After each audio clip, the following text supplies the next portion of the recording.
same place. Yeah. Okay. So we'll use it more for discussions, but, okay. I'd love to hear more comment, discussion. I can fill in a little more on Adorno, Bourdieu, etc., Fleury, but as you see, I have celebrated more today pictures, sounds, and giving you a sense of how these fit together in the the holistic, integrated Gesamtkunstwerk, as the Wagnerians would term it, and holistic, integrated artwork is the theme. There we go. Hi. Okay, sorry. The first half I'll just mention if you were coming in. We've had bits of Wagner, Brecht,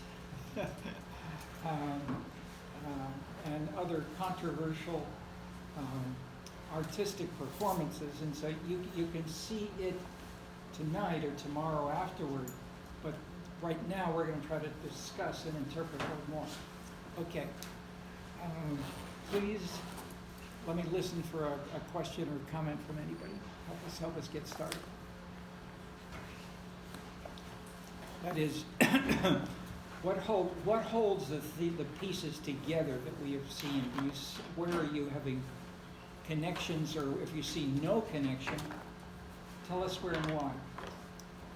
Or see how the one, and especially as each of these, as I pointed out briefly, each of these writers, creators, musicians, performances were fighting against the other who came before in generation and cultural style. Beethoven versus Goethe, Wagner destroying Beethoven, and so forth. We're trying. Go ahead. Can you give some specific examples of seeing? Yeah, why don't you, please, yeah. Can you give examples of the scenes that are highly influenced by, say, Wagner, or the destroy of symphony that you mentioned? You mean the scene in the sense is used in the Scenescapes book? Right. Yes. Yeah, I would say the big thing which influences the whole Scenescapes book and the 4 volumes from Wagner is the structure of the theory, the structure of the analysis, and that was more explicitly articulated by Derek Cook, the English commentator on Wagner, where he said, listen to these multiple themes, ba ba ba ba ba ba ba ba, and then these are hundreds and hundreds of different musical themes, but they can be reduced to, boiled down to, into variations of the same general theme if you look more closely. And so he played some of those to you, and where what was initially rising and slow, and then later on it becomes rapid and so forth. So that is the feeling you should have. And so Wagner, and so what he wrote 4 books. What did he say in the 4? He wrote for the actors, in the sense of being on the stage and used to being an actor, but not a singer. A singer. Another book, How to Sing My Work. Another for the writing of the lyrics, and then the crowd, the people. So the VOLK, the Volk, the German folk, which you saw in that destroyed Bundestag in Berlin. In writing, the last word was partially destroyed by the bombs, but it said OLKE, was the German folk. So this is the core idea which was brought together at the end of the 19th century of bringing citizens into the theory. That is, instead of seeing everything being from the top down, citizens were also coming bottom up and bringing. And so Wagner, in this sense, said, I take music which is not in the actual specific theme of the sort which may have been invented by, let's say, an Elvis Presley, Madonna, but it would have been more of a folk song, which would have been sung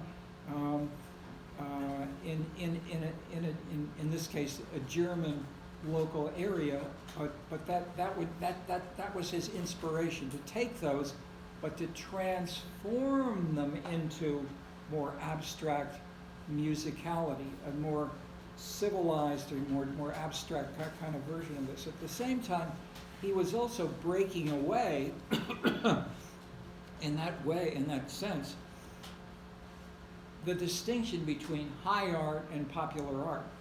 And the way that this happened most dramatically was, if you will, the film. The film, when Hollywood, Bollywood, when we combine the potential of putting in something which can be presented, you can have the speaker, the singer, the actor running around, people jumping, shouting, and so forth, killing each other. Wagner then said, if you want to do this properly, to have the emotional impact which it should have, is you, the creator, should do all of these. You should write the music, you should write the lyrics, you should give these instructions, and so I'm writing these 4 volumes to the singers, the actors, on how to do this. Here's how you should.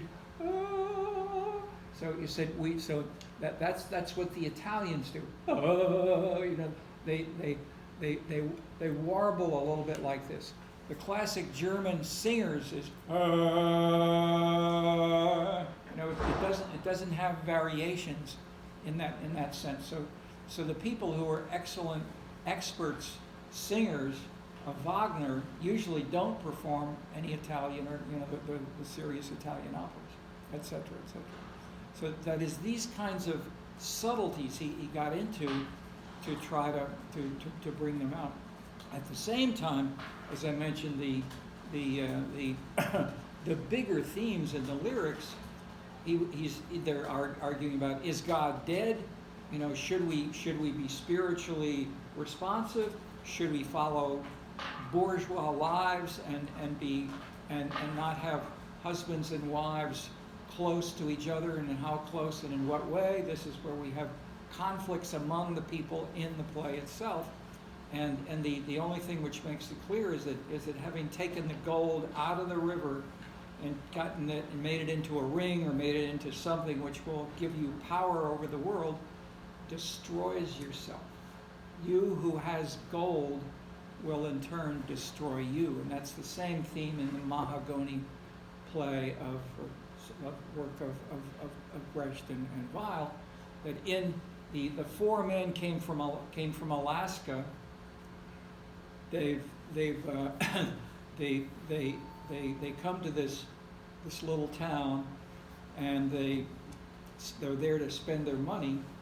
But in each of their 4 activities, one was for love, one was for alcohol, one was for food, and one was for drink, and for fighting. So each of these wanted to do this for entertainment, and each of the 4 die in doing too much of getting everything he wanted in excess.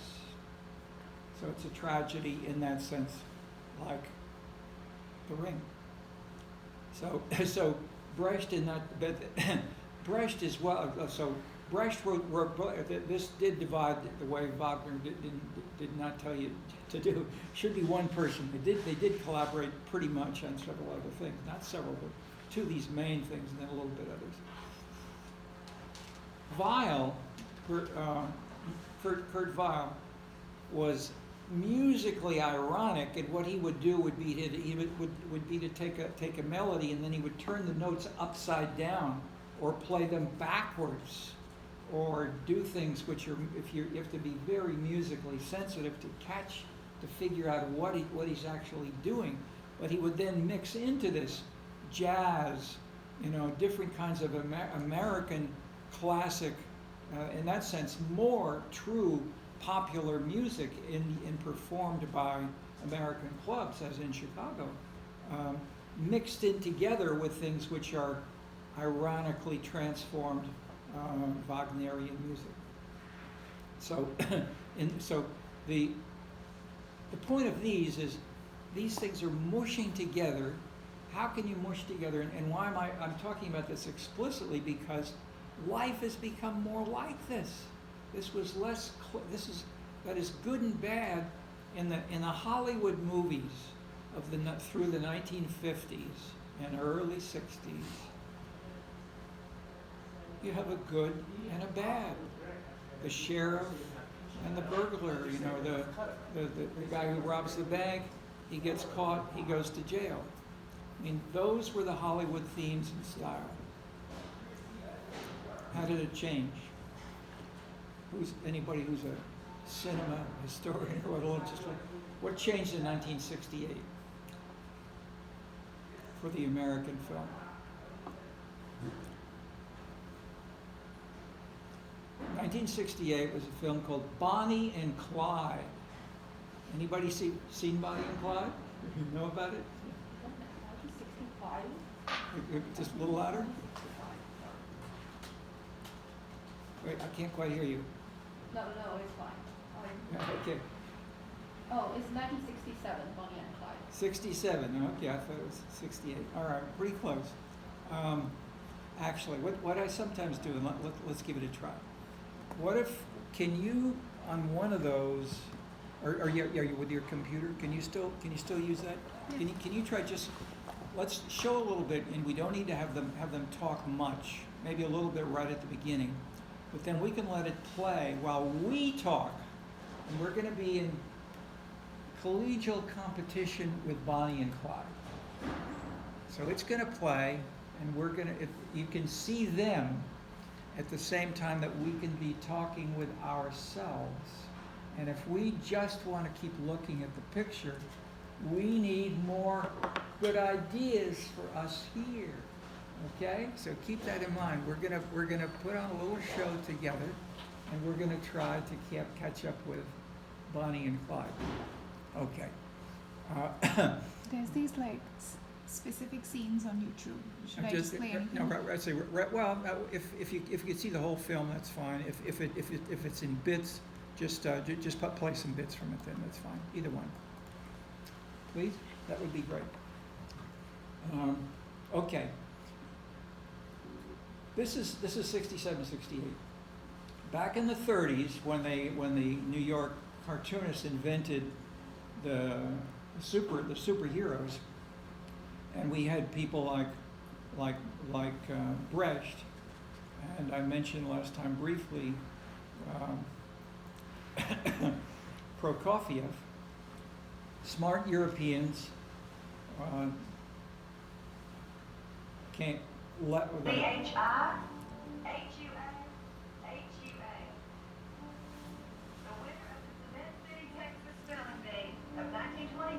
Yeah, see, this is. It's Bonnie Parker.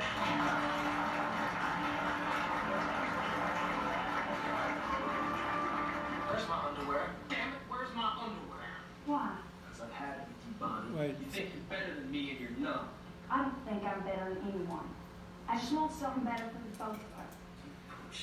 Hey, push. Hey, This is a different I'm just scared different of Bonnie. something better. It's just called Bonnie and Clyde. It's not the one we want. Yeah, I was like trying to figure out which way. Hang on. Oh yes, that's sorry. Never mind. Good afternoon, this is the Barrow Gang. Now, if everybody will just take it easy, nobody will get hurt.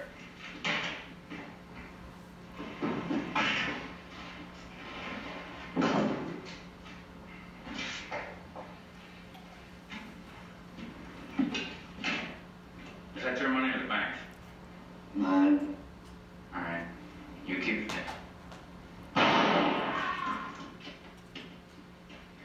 Next time I'll aim a little lower.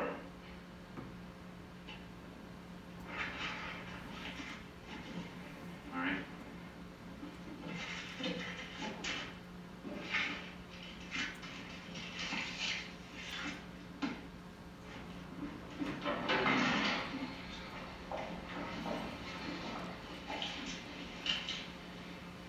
Take a good look, Pop. I'm Buck Barrel. For the Barrow Boys!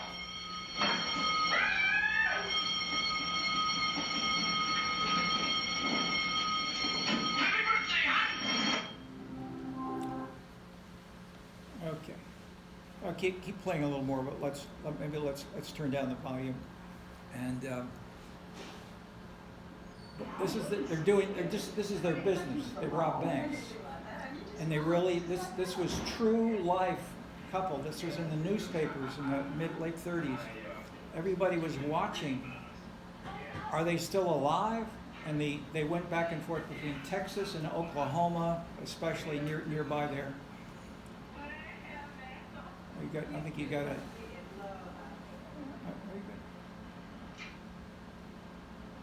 Now, boy, you couldn't marry the girl. So, he gave her the milk, see, and she drank a little bit of it, and the next day, here was the morning, she drank a little more until 1 week goes by, see, and he rinses the milk, and she drinks down every drop of it, and she looks at her son, she calls him over, and she says, son, This is a different film. whatever you do. But see if you can find a little more, whatever. That is, it may be that they've made different versions of Bonnie and Clyde, and so this may have the same title. But the director of this one, I think, is playing the lead actor with the white hat who does the shooting.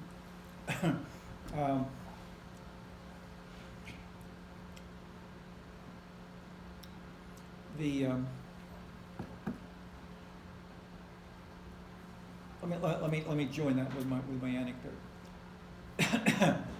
In the 30s, Stalin, Hitler, many of the intellectuals and others went to the U.S., including Adorno and Horkheimer and Brecht. And two of them, Adorno and Horkheimer, went to Columbia. They started to work for a day with Lazarsfeld to study with. Yeah, that looks right.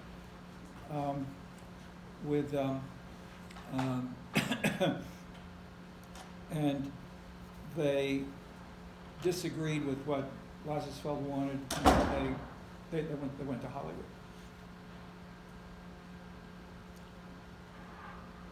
Prokofiev, we'll talk about Prokofiev later on, but basically, Prokofiev in the same way went to Hollywood. 20 or so years. Several of these critical, often Marxist influenced, but very creative actors, musicians, movie directors, and they started making films that were different from the normal good, bad American value system, if you will. Black and white, clear, simpler, good and bad kinds of lyrics. Often bad is good. And so the hero in the movie, heroine, are robbing banks. And the police are trying to catch them, and they never could really catch them until right at the end.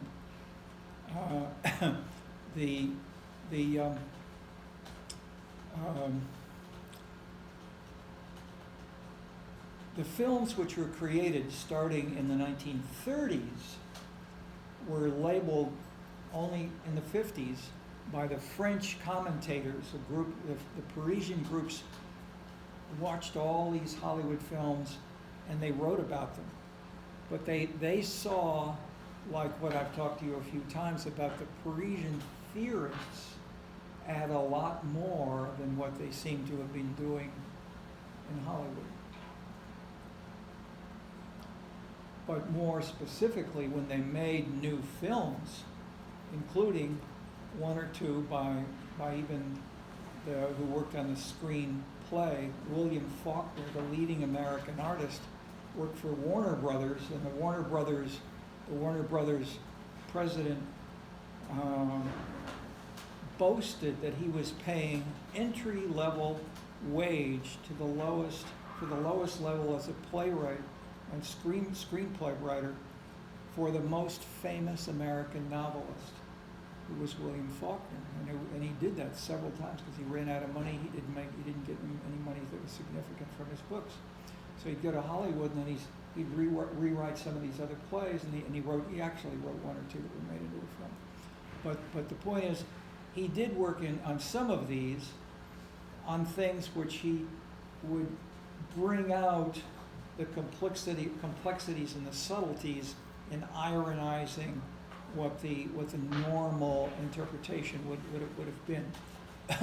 Okay, so there were probably hundreds of films that were made from the 30s up until roughly 1968, when Bonnie and Clyde made a huge splash. And at that point, we had the beginnings of I won't say beginnings. We have Berkeley, the kinds of things that are going on right now with Berkeley and Columbia having these kinds of problems and conflicts with the police, with students in demonstrations, with fighting, with occupying buildings, et cetera, et cetera. The young people, and the young people were far more numerous by 68 than they had been in the 30s or 1920s, especially in Europe. That is, higher education in China and in Europe was a very elitist, small number of persons who went to university. It exploded in the 60s, really. The U.S. had been more slow and continual, but nevertheless got larger and larger. So that these made large enough audiences and large enough political audiences that these could appeal and have Bonnie and Clyde become a hit in that sense, and not just being watched for 3 or 4 days and then the theater would close down and no one would see it ever again. But these then came out, and the black films, the film noir, the black film, if you will, were this celebration of good as bad, and in that sense, it was a little bit in the direction of what you saw and we talked about in last week when you heard Susan Sontag talking about her style of camp, and campy style joins two things which don't fit together. You usually think of as bad and good, so it may have been mini skirt and cowboy boots, but instead of, in that sense, you combine things in ways that are ironic and generate a sense of, can this make sense, or how can we make sense of this? So my point is, let me take it one step further. What do you see today? If you look at television advertising for cigarettes, television advertising for dog food, television advertising for cars, you have these kinds of ironic music, lyrics, and the story in ways that Wagner and Susan Sontag and Brecht were doing, but most of the German and the French and the American audiences did not. They were not ready for this. But as they went to universities, as they thought a little more, saw more complicated things coming along, some of them said, okay, I'll watch more. And they did. Okay. So that's a partial answer. Anybody want to follow up? Either on that or anything totally different? Yeah. I have a question. Why do you think that the Nazis... Why don't we start to get you know a little... just tell, where are you from again? Just pull your mask down, because you asked such a good question. Go ahead. Just introduce yourself, or name, where are you from, and Okay. just briefly. I'm C. I'm a fourth year, and I major in economics and media arts and studies, and I'm from Beijing, China. Economics and media. Arts. Okay, terrific. Okay, and you're I'm Charlie. I'm from Massachusetts. I'm also a fourth year majoring in econ and data science. econ and what? Data science. Data science. Okay, great. Go ahead. Why do you think the Nazis appropriated Wagner specifically? Is it because of the German nationalism stuff, or is there how do his themes fit in the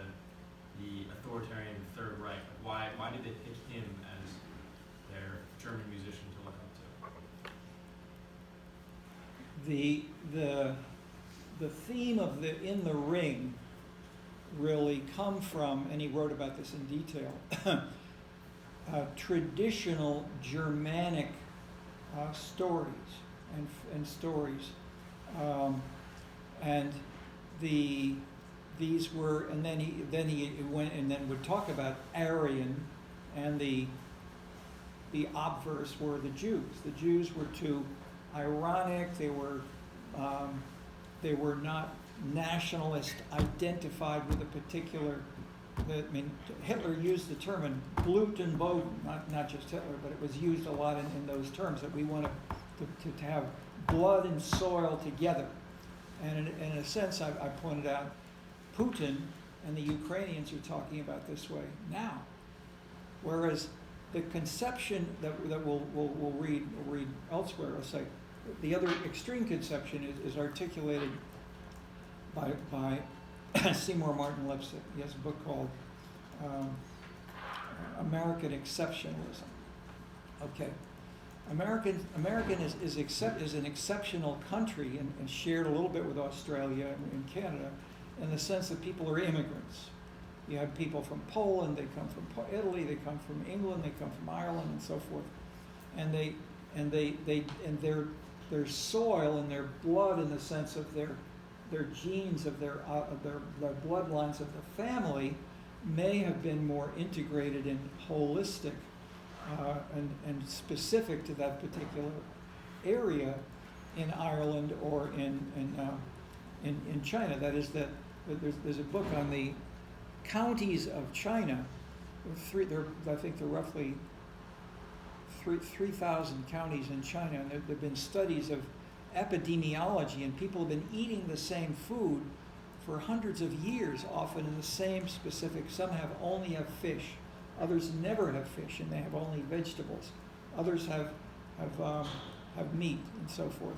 But the point is, there are big differences in the people who. That is, this was published by a group with Campbell at Cornell. It's a famous book on the China report, and it showed that there are huge differences today, and that the people who eat vegetables, no fish and no meat, live longer, have fewer heart attacks, and so forth, in a very powerful way. And it's cited as, it's used in studies of epidemiology around the world because they have such expensive, complicated, rich data of going to very little 3,000 markets, finding out what kind of fish they have, what other kinds of vegetables do they have, and how are these done in that, and how different it is in the next county in China. Okay, so if that sense of nation and identity holds it all together, the American conception that Lipset writes about is a handful of things that you can identify and memorize, and you can become an American citizen.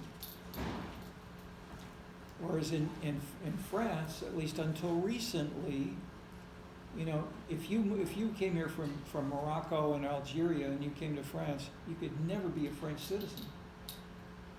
Only your children could become French. So that, and then the French schools, and this is hotly debated right now between front page newspaper today, is Le Pen, her father really was an anti-immigrant force in the National Front political party, and she's so as you know, the Europeans are fighting against each other very much about these kinds of issues. Okay, so if instead citizenship is just what you learn, it's not related to your heirs or where your bloodlines, nor is it related to your geography, as in ideally I would say in China. That is, the Asians are the most extreme. The Europeans are in between. You can have a mixture of the sort of ideas, the theory, and so Wagner in that sense, the Germans and heightened by Wagner, by Goethe, by these others, Nietzsche and so forth, they created a sense of German identity out of these ideas, but they drew from German myths, as well as things which were Norwegian, Swedish, Danish, and then of course Vienna, Austria, as well as Germany, and so these were then celebrated in part through the works of Wagner. Okay, so Wagner, ironically, then he wanted to be in the most, just to add a little footnote, he wanted to be performed in the most important opera house in Europe, which was Paris. The head of the Paris Opera was a guy named Rossini, and Rossini was such a famous musician himself. He would listen, but he would say, he didn't say anything. He said, "What?" He may not have said. There's a book published by the University of Chicago Press on the visit. It was one personal visit where Wagner went to Rossini and said, "Wouldn't you like to perform some of my works in the Paris Opera?" And he said, "Well, we'll see." Okay, never did. Until later on, when Rossini moved out, then Wagner changed his music. And instead of the Ring, he did these works like Tristan and Isolde is an abstract love work on the channel from England to Ireland, returning the princess of Ireland back to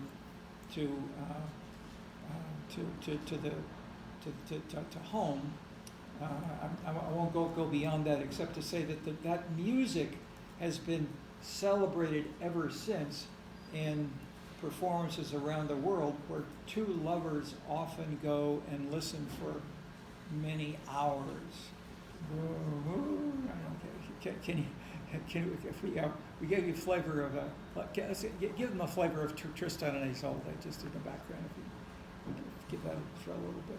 Or how many of you ever heard parts of Tristan and Isolde? Okay, so let's give them a little bit of music, just to contrast with what you've seen with bits of Wagner. Okay, the reason I'm playing this up is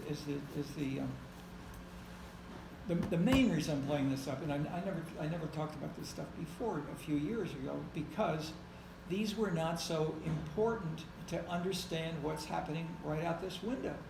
But as life has become more complicated, all these things are going on together. People are dressing in ways, as I did today, to illustrate, people, you can't identify where people fit, and that one thing is right and the other thing is wrong, or whatever.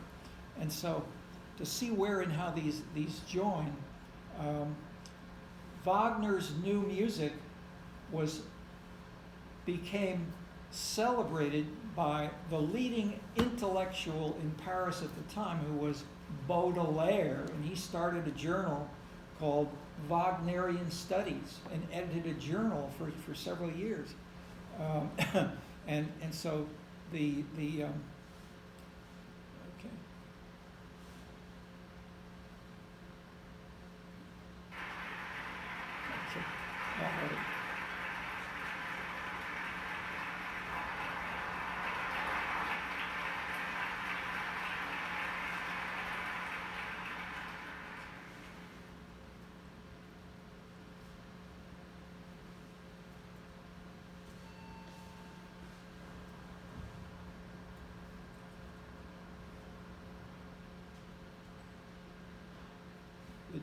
I'm interrupting to say the Germans are like that. They want total silence. Had a German take me there once, and I made a noise.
Okay, that's enough.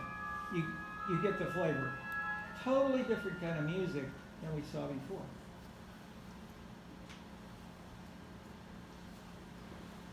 So, have I given you a partial answer, or you want to follow up with any?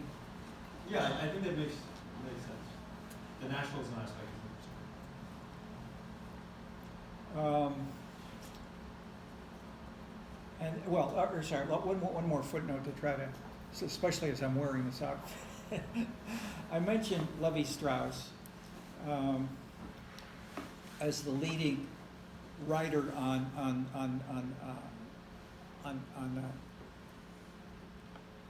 mythology.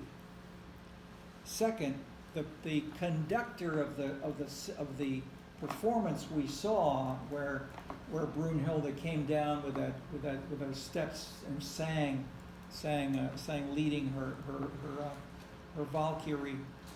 The Valkyries, the women would fly with their horses, taking the corpses to their final resting place.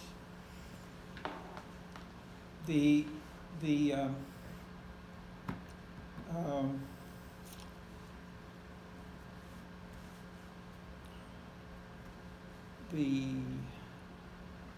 put together the mix. I'm mixing together so too many themes at once for myself.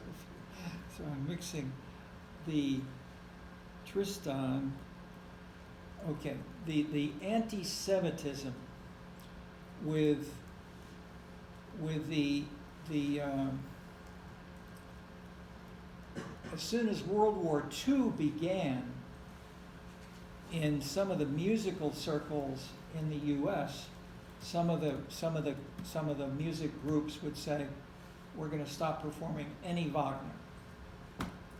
And then, if you go down to the leading theater where opera, ballet, large performances are, there, it's called the Auditorium Theater. It's right on Michigan Avenue, and what's the street? I can't the name of the street, but it's a main, it's the main street, right in the cultural, the northern mile of Michigan Avenue is called the Magnificent Mile, or the fancy clothing stores, mostly jewelry and so forth.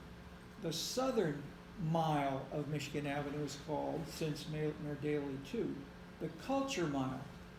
And in 1892, when this roughly 81, 82, 83, the university was founded right here, the symphony was founded, and the Art Institute were founded, all right there. I got those two of the three.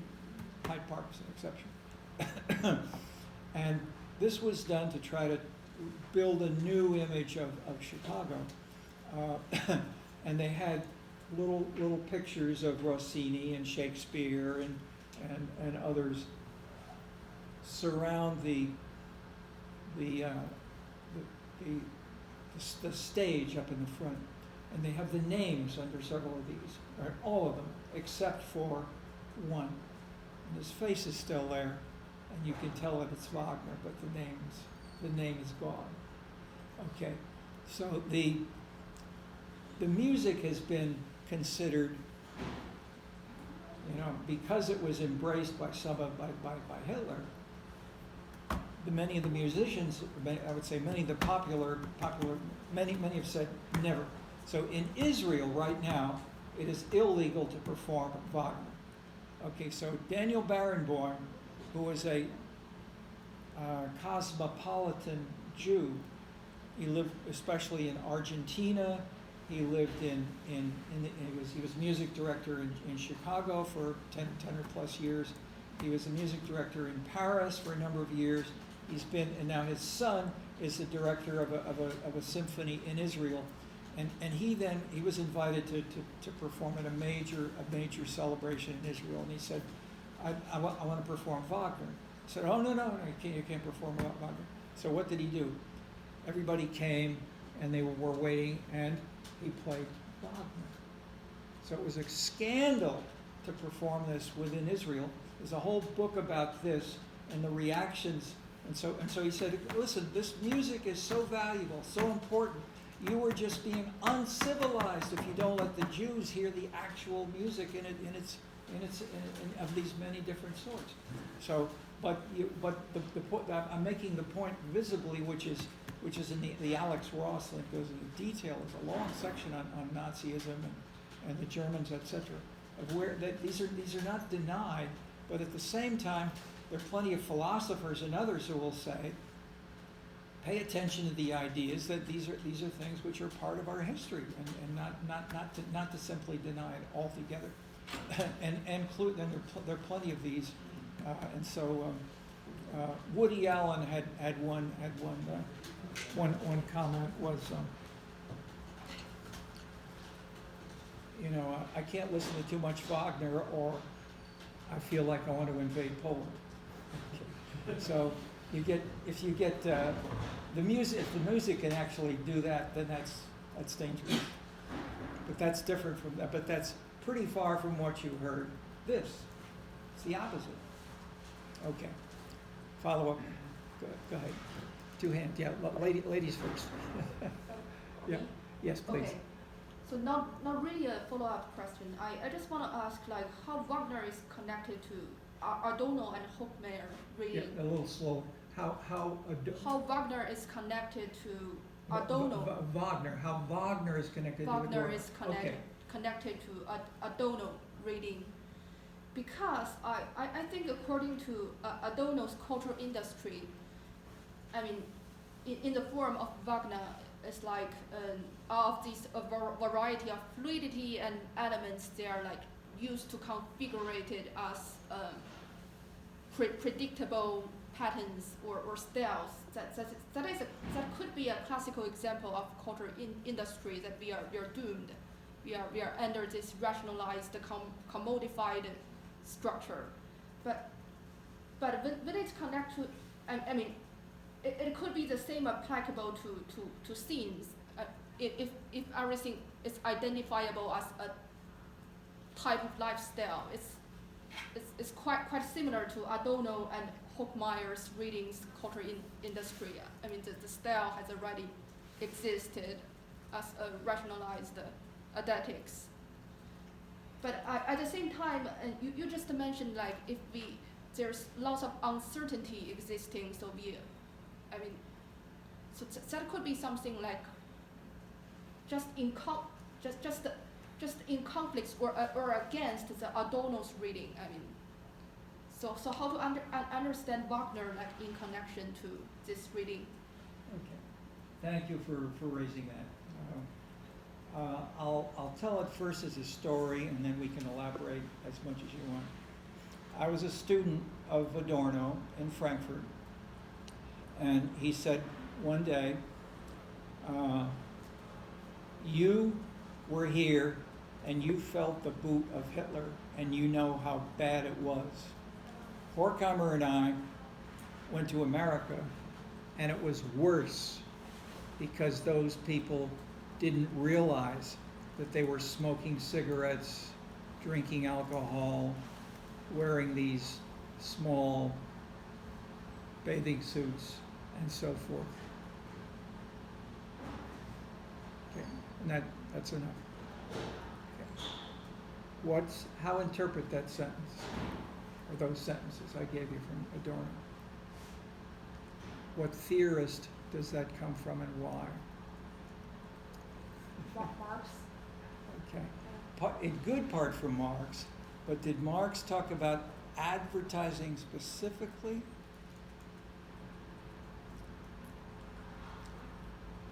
I'm not sure. Commodity fetishism? Yeah, commodification, you could say, could be an example. But sometimes people have defined Frankfurt Marxist sociology as a combination of Marx and Freud together. So the idea is that the desire which sexual attraction may generate is something which an advertising or marketing company will use an attractive woman to try to sell soap or cigarettes. And that's the big theme, that is, with more time, there's several. Well, let me put it this way. Adorno himself was a musical composer. He writes original music, and has done for his whole life. More than half of his courses, more of his books, some are still not translated into English, are about music. There's a book, University of Minnesota Press, is about 1,000 pages, and just is on Adorno's music, and it's a reasonably good. It's a collection of lots of essays, lots of little things, but it shows it shows, that is, there are two Adornos, to simplify. There's the crude, simplistic anecdote I told you of what he said to the class, and the subtlety which he could show in his own writing when he thought about this. The students in particular, just to add one more example, one theme was that he invented the term which is now used widely, and it's used here on this campus and elsewhere, critical sociology. What is critical sociology? Anybody? Is that the same as critical theory in sociology? Critical what? Critical theory. Theory, yes, basically the same thing, yes. So it's a theoretical perspective from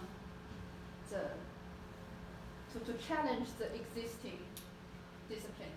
So Yes. Yes. So it's So- basically like it's always from the marginalized group's perspective. Yes, Yeah. yes. Exactly. That is, and so those who are being challenged in the beginning of this section would be Max Weber. I mean, that's the establishment. Whereas the critical theorist Adorno would say, you know, we will look for things which are wrong or misleading or whatever. But Adorno and Horkheimer would be driven together in their elegant black limousine with a chauffeur to the Communist Party cell meetings in Frankfurt. So the city of Frankfurt was and is a city of the market. I mean, the German and the European national banks are in Frankfurt. They're not in Berlin, and they're not in Paris. And so Frankfurt is a major center of transportation, and a strong Jewish presence for a number of years. And so both their families were quite successful financially and socially and the like. They published a book on rationalism, basically criticizing the idea of the Enlightenment coming from the Italian writers, and ever since through the French encyclopedists in the mid to late 18th century, and then were replaced by and then with those earlier, you could say within Germany, Hegel. That each of these were celebrating rationalism and rationality.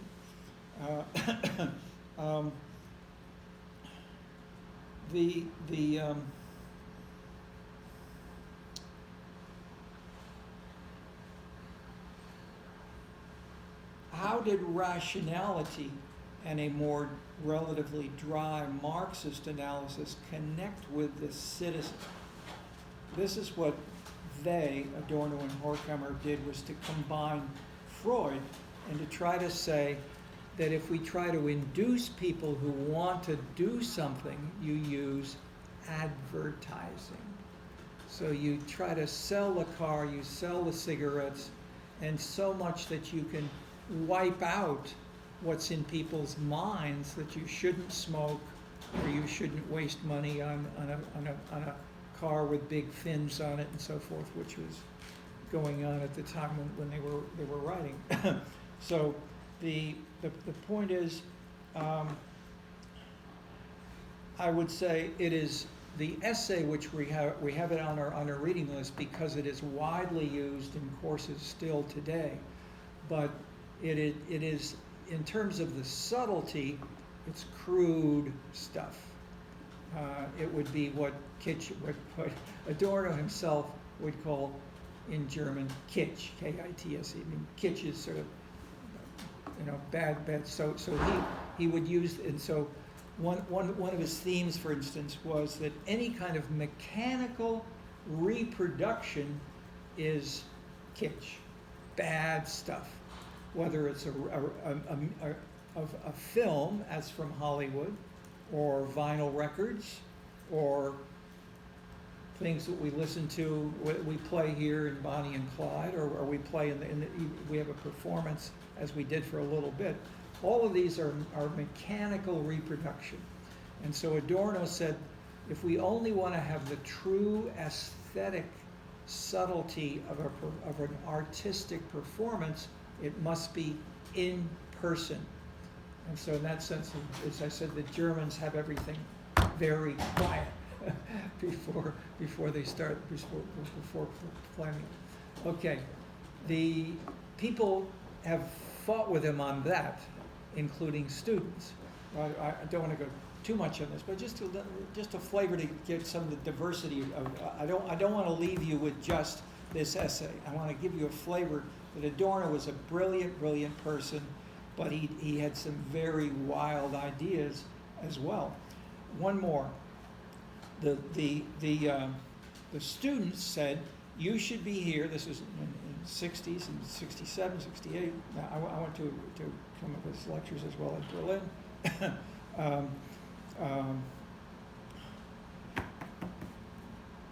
He never engaged with the students, even though many of the top theorists of student activists came to Frankfurt. So I met many of them there, where they came from Paris, they came from Berkeley, came from Columbia, went from Yale. I met them. I'd meet them in Frankfurt, and then with some of them we went to Berlin and Munich together. So my point of this is that there are multiple Adornos. Adorno wanted to look at critically the German aesthetic tradition, and much of his essays were critical of many German writers and musicians. However, the one he celebrates almost always positively and enthusiastically, said this is wonderful and here's why, was Strauss. And Strauss, the second or third, whatever, Strauss, lots of Strausses who are Viennese and so forth, but this one is from Munich, and he was a strong act. I mean, he dedicated some of his music to the Hitlerian staff. He worked under the Germans, so he was celebrated by the Nazis in the 40s. Nevertheless, Adorno, celebrated his music. So the music is very, very good, and we should pay attention to it. But similarly, it was played down in France and the U.S. for several decades, but it's coming back now. There also will be a performance here at the Court Theater here on this campus, a little theater, and they're gearing up for a play which will be I think it's this spring or summer, called Berlin, and it will try to capture some of these sort of musical aesthetic, but mixed in with politics and the violence and the Holocaust is all part of it. Okay. So I'm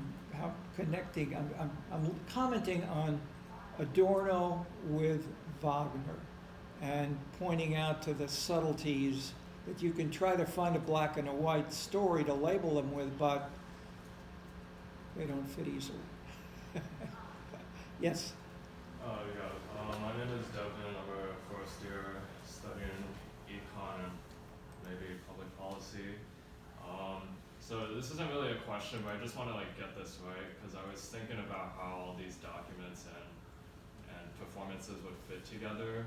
And so would it be right to categorize it? Could you, the woman right in front of him, just move back a little so we could get him on the there we go.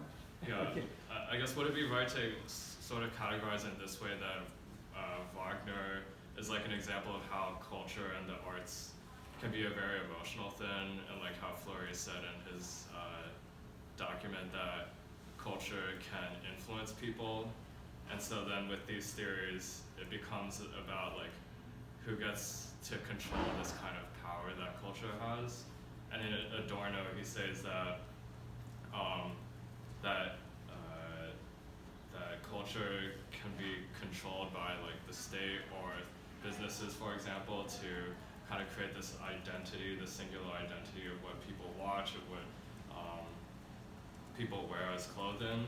And also that sort of kind of makes me think of Walter Benjamin about the effects of technical reproduction, of how the state can use that, how Nazi Hitler used that through Wagner to control what people thought. But then it could also, on the other side, culture could be used by the public as sort of this agent of change, and this is sort of what I got away from Fleury, which is that people of, like, for example, the masses can use art and culture to change what the community looks like. Is that sort of a right interpretation of it all? Perfect. Great stuff.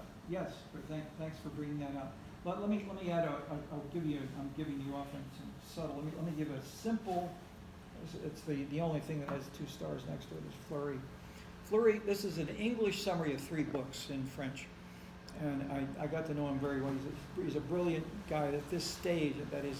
He's at young middle age French theorist, but he's not like the people of Bourdieu. The person who angered him most was Bourdieu.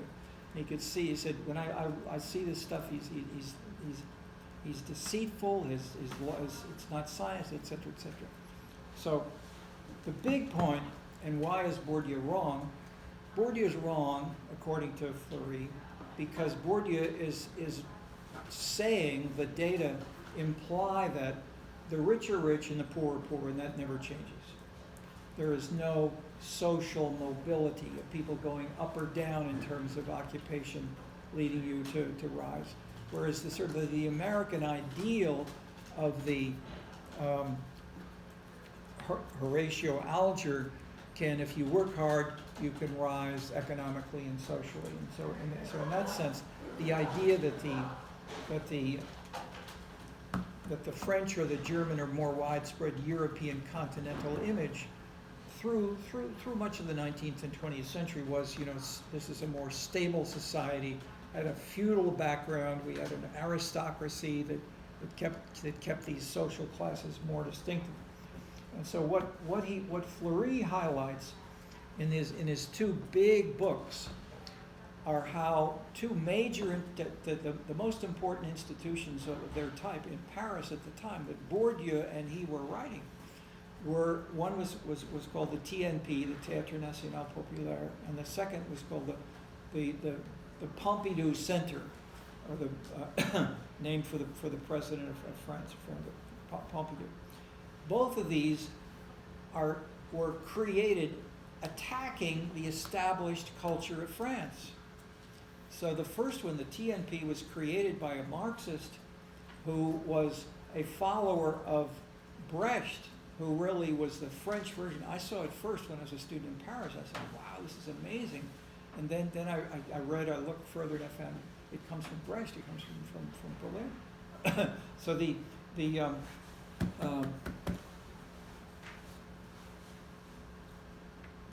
most powerful, well, there are two kinds of refutations, if you will, of that kind of quick statement. One is the social mobility data.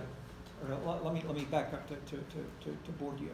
The title of the Bourdieu book is on the reading. Is called Distinction, and the distinction means the people who are high look down on the people who are low.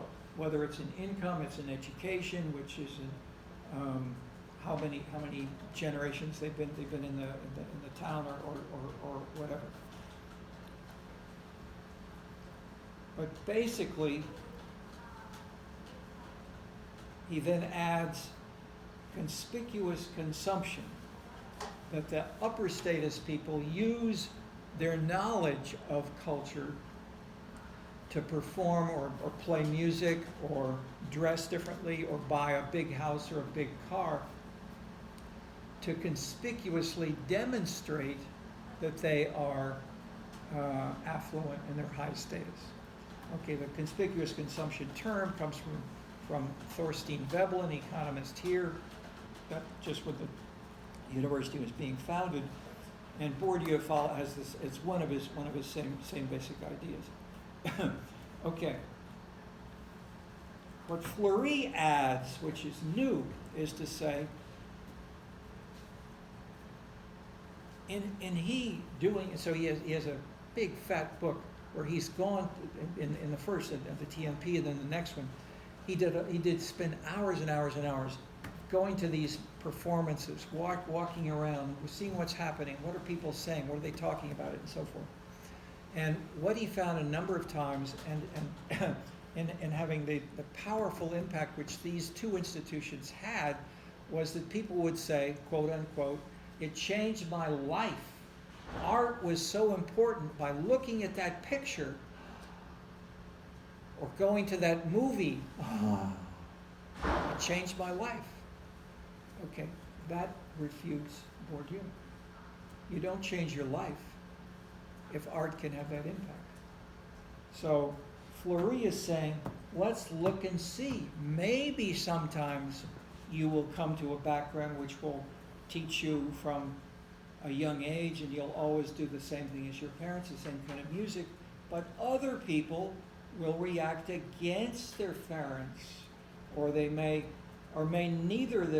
not change in their, but that the other important thing, they may react, they may say, I changed my life as an adult, not just as a teenager or in their 20s, when most people form any of their views.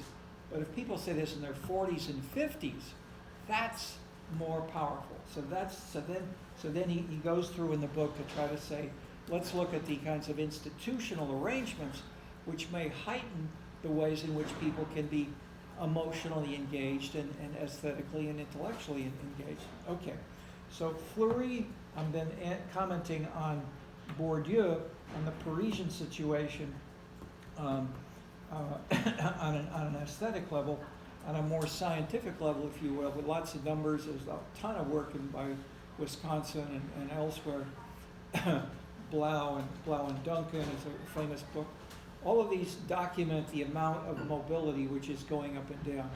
Then Lipset and Bendix did a book which was cross-national with the Europeans, and this is in the decades back. But basically, the bottom line was the social mobility rates in France and Germany and England and the U.S.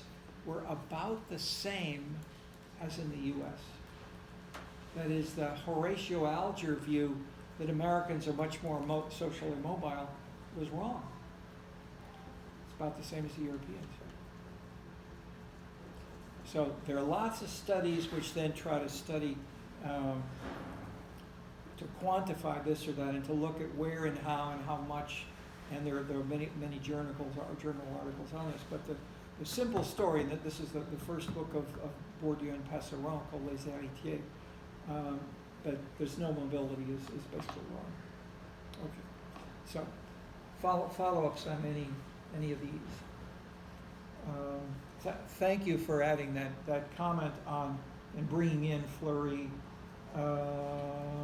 Just a word. Ritzer, the McDonaldization of society. The term McDonaldization is widely used, and the title, and Ritzer himself is basically advocating the same kind of view. He's giving you the simple Adorno, the Hollywoodization in that sense. That we are being made, that is, Marx did use the term himself of the blocking on the term. Yeah, Marx had one term which he used himself for the commodification.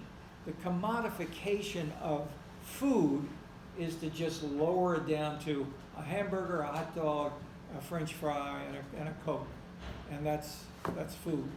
Okay, that's the worst thing possible in terms of food, especially, and so when the fast food, when I was a student in Paris, I mean, people would talk about, we will never have fast food in Paris. The French people, they they have to celebrate and talk and have, stop for 2.5 hours from 12 to 2:30 to take a little nap, have half a bottle of wine, so forth. Okay, now you go to Paris, there's fast food all over the place. But when that started coming in, the Parisians and the people in Rome organized a slow food movement. Stop this fast food stuff.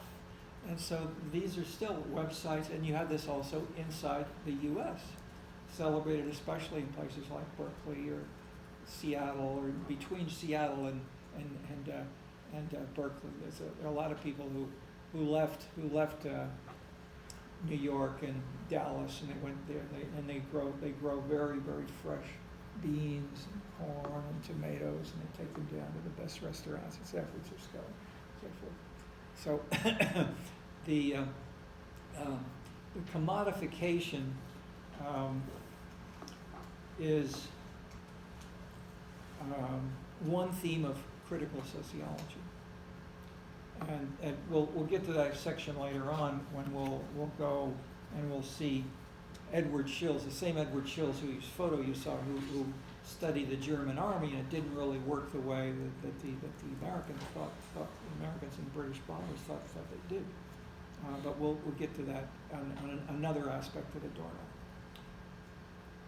Follow up. Somebody else in the corner. Tell us your name and where you're from. I'm Amber. I'm from Orange County, so near Irvine. Righto. Yeah. My question wasn't a follow-up, but I was wondering about the start of class. We mentioned the Streeterville incident. I was wondering. So which incident? The Streeterville. Streeterville. Okay. Yeah. I was just wondering if we could make the connection between, like, starting off with that current event and then what we talked about in class. Is it just, I know you mentioned like challenging interpretations of Chicago. So is that like the key linkage between that event and then what we talked about in class? Yeah. Well, well, thank you. It's an excellent point. There is no simple right or wrong answer to your good question, but I would say the whole course we should try to look for tools to give you better answers than I can give in 2 minutes or 10 minutes. But the whole course will try to answer things like that. I've been just one anecdote. Many people came here to Chicago because this is the center of urban work. I mean, it's the best people were working here. There are more books and more studies of all kinds of stuff in Chicago that are more done than in Paris, London, New York, anywhere else by far. When Harold Washington was running for mayor, and I could see that then as soon as the primary election was held, there were 3 people in the primary: Jane Byrne, Richard Daley II, and Harold Washington. And they each got about 33 1/3% of the votes, except for Harold. That is, he divided the Irish Catholic white vote by those 2 other candidates. Usually, I mean, the Irish Catholics have dominated Chicago politics from the 1930s up until then, basically. The mayors, many of the precinct captains, etc. With Harold Washington, I called up his campaign manager, who I knew, Bill Grimshaw, and I said, he and his wife, or Jackie, were campaign managers. I said, this is everything you've been writing about is going to be out of date. If Harold Washington is going to be mayor, you really try to keep notes, keep all kinds of information about this, because this will change everything in the city. And he said, no, sorry, I'm too busy. I called him back a month later, and he said, hey, Terry, I'll do it on one condition. I said, what's that? That you do it with me. So we did it together for about 15 years. We went around and we went with students, we had PhD candidates, college students. We'd go to meetings, we'd record things, we got all kinds, so we have thousands of pages of interviews, videos and so forth. And so then we publish parts of two books, but part is published, part is unpublished. And it's on the list called Trees That Grow Violins. But the point of that is you and I saw how should we document this? This is a highly politicized city. We've got lots of people we're seeing and interpreting very different things. We can't, if we try to write any essay, some people are going to say you're not enough of this, you don't, so why don't we do an oral history? We will interview them, we'll interview people of many different sorts, politically, socially, economically, different neighborhoods, and get their views and put them together, and then how we and the others can then comment and compare and try to interpret that in the beginning and in the sections later on through the book. So that's the way I did give the answer then when we started that, but I would say it has become much more so now with people who are very, very disparate in their politics and in their views.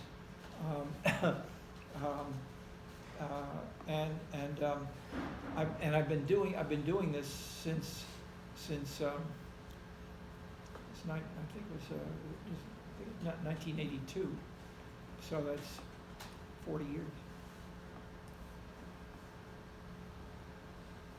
And I keep learning each week.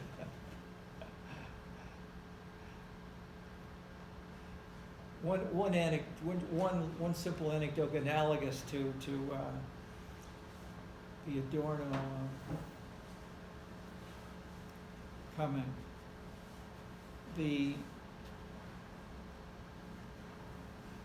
Tony Preckwinkle, who was a student of mine and is president of the Cook County Board, she ran for mayor against Laurie Lightfoot. And they were everyone said Tony Preckwinkle will win.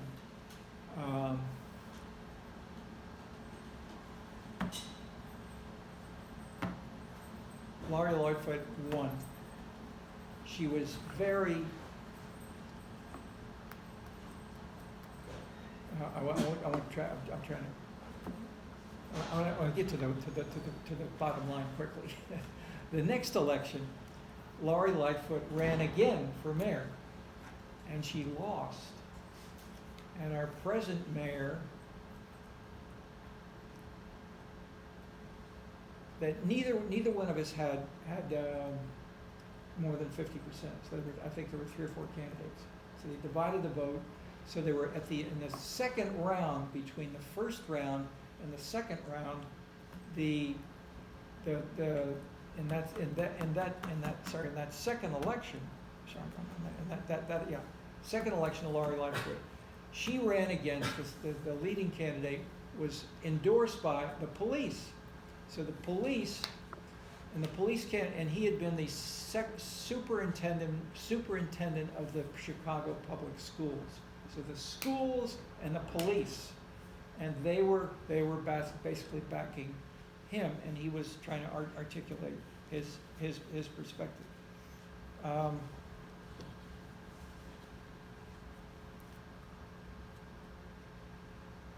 The surveys said, and the majority of people said that they backed the police, not this new candidate. And so what happened in that 2-week period between the first election and the second election? There were several meetings held at UIC. There's a big outdoor auditorium, and there was a very enthusiastic performance, and it was Bernard Sanders from Brooklyn, who also had gotten a degree here from social work, and who had been mayor of Burlington, Vermont, and he's now a U.S. Senator, and he's one of the so-called progressive Democrats. And he came to Chicago, and he spoke forcefully against the police candidate. And 1 and 2, related, there were several performances with new music was composed just for the candidate and to attack the other, and they said he doesn't like our kind of music. Our kind of music was Brownsville African American music. Okay, so those kinds of things circulated around, and our mayor was elected today by about 1 vote. So what's the story of that? It's complicated. Turnout makes a huge difference, but the arts can make a difference in the politics. And where's the causality? That's why Max Weber, he didn't like the term causality. He talked about elective affinities. They go together. But social science likes to have causal models if they can, but it's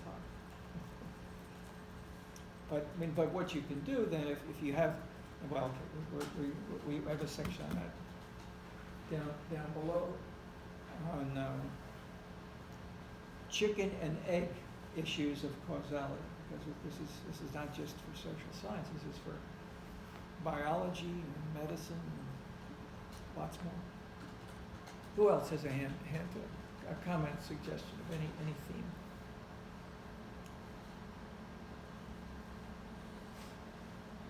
I'm missing. Oh, sorry. Go ahead. Yeah. I was blind spot. Will you ask that, please? Yeah. I'm Mark. I'm also from China. I'm a third year majoring in economics and sociology. This is more of a methodology question, as you just mentioned about the causal model. About this week's reading, there's a lot of graph that shows the correlation between self-expressive scenes and economic growth. And the conclusion is... I missed that. Self-expressive scenes and then what? And then economic growth. Oh, economic growth. Yeah. Okay, yeah, okay. Go ahead. I think the conclusion is self-expressive scenes contribute to economic growth. So I wonder how to come to that conclusion based on this correlation instead of vice versa, that the scene is the outcome of economic growth. Okay. Well, you're asking exactly the question that I referred to briefly, and let me just see. I'll give you a short answer, but there's about a 3-page section in the chapter called "The Science of Scenes," and I've sometimes taught this course with, as an active participant, Christina Sakamoto, and Christina did her PhD on exactly these issues, and she worked on it for over 10 years, and are continuing, starting and continuing afterward as postdoc, so forth. I'm not finding it here. I thought I had a direct, but basically, it cites her in that section of the Scenescapes book, but I don't have time for me to. I don't want to. What I'll say is if we have an X and a Y, and we can have an arrow that goes this way, and another arrow that comes back this way, and then we can have another. So these then, that is it. This can be a chicken and an egg. So which comes first, the chicken and the egg? Okay, so the idea is to get data over time, not just cross-sectional one time. You get lots of chickens and lots of eggs. But if you have, over time, you can have the first generation, the second, or you can have the egg, the next egg, then the next, etc. That is, you can measure changes in the number of, let's say, for instance, steaks that people are eating compared to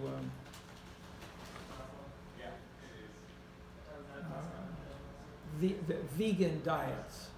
Does a vegan diet lead you to lead longer in your life or not? So you can have a steak diet and a vegan diet, and you can say which of these will happen. If you have cross-sectional data, you can't really tell, but if you have people for maybe 5 or 6 generations, and then you see this, and they may then, and some of them may change their diets, and you have data on these, then you can see which of these is generating, in this example, a longer, fewer heart attacks and longer lives.